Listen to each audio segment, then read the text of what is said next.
Hiring for startups, what founders really look for as a founder, the way you go about choosing your hires can make or break your newfound business. Hiring for startups. Most startups will try to fashion their employee hiring programs after big-name companies. After all, the reason they got so big is that they use tried and tested hiring techniques, right? However, what works for established multinational organizations that have been existing for some time will not necessarily apply to a business entity that is just finding its legs. In Resumeble's experience, it is a common pitfall of all startup founders to think like a big company from the get-go, especially when it comes to their hiring practices. Most unfortunate of all, this mismatch of talent, demand, and understanding of what kind of employee a startup needs to look for to thrive, is one of the primary reasons why so many great ideas fail.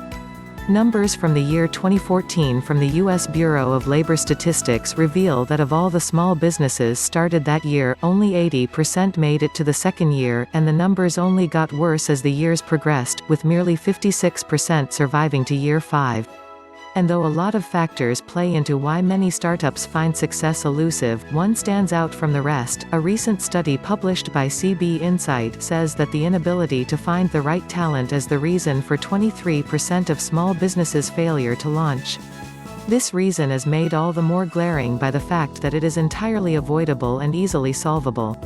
Evidently, these failed startups chose the wrong candidates.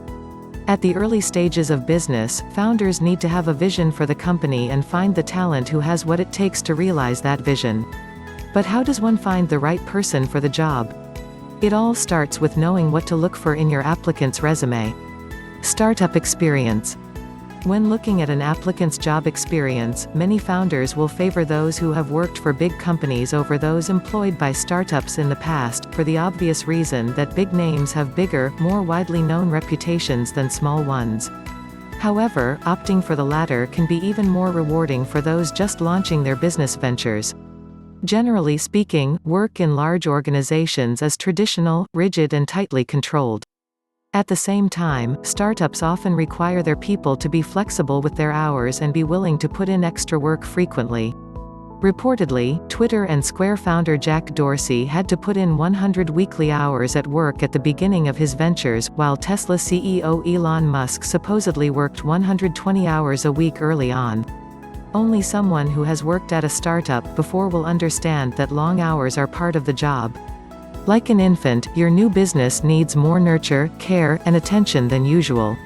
You need to know that the people you hire have got the character and tenacity to carry you through your company's growing pains. Provable tangible results. A results-driven applicant, one who will provide real, tangible value to the business, is a must for any startup, more so than any other business. You simply cannot afford someone who will just be going through the motions day in and day out. Thus, when looking at a candidate's resume, you need to look at work achievements that are both measurable and unique to their position. Keep in mind that accomplishments are different from duties and responsibilities. Resume accomplishments tell you that the applicant has the drive to go above and beyond the expected job requirements. Did the applicant help the company make or save money? How much? Did the applicant help the company reach its goals? How fast? Did the applicant exceed the company's goals set for them? To what degree? High-quality work accomplishments are measurable, observable, and provable. Look at the specifics of how your applicant did what they claim to have done. Culture fit. Statistics show that a company's culture has a direct impact on employee turnover.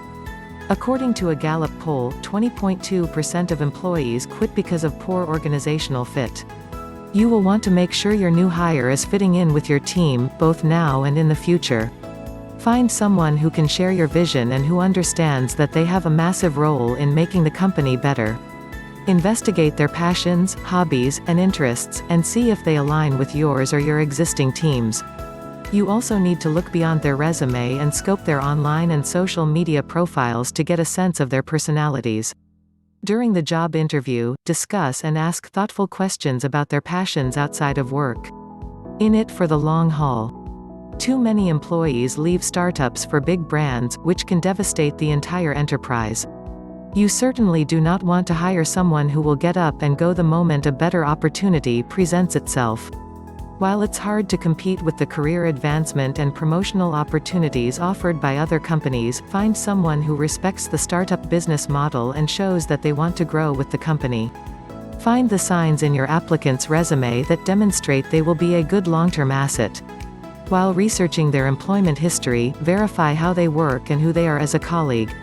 On that note, it's best to avoid hiring employees who are still deciding on a career path. Their cover letter should also contain statements that say they are willing to invest in the company's growth. It should say something along the lines of, "I'm willing to take on responsibilities that aren't part of the job description." In closing, as a founder, the way you go about choosing your hires can make or break your newfound business. Though the ideal candidate will be someone who has all the qualities listed above, that's not likely to happen. The key is not to give up too fast, rush into closing the position, or hire someone just because they use buzzwords and famous names on their resume. Also read, Why You Should Never Intern at a Startup, especially E27. Take your time, meet candidates both in a formal setting and invite them out for lunch, talk about things outside work and, most importantly, trust your gut.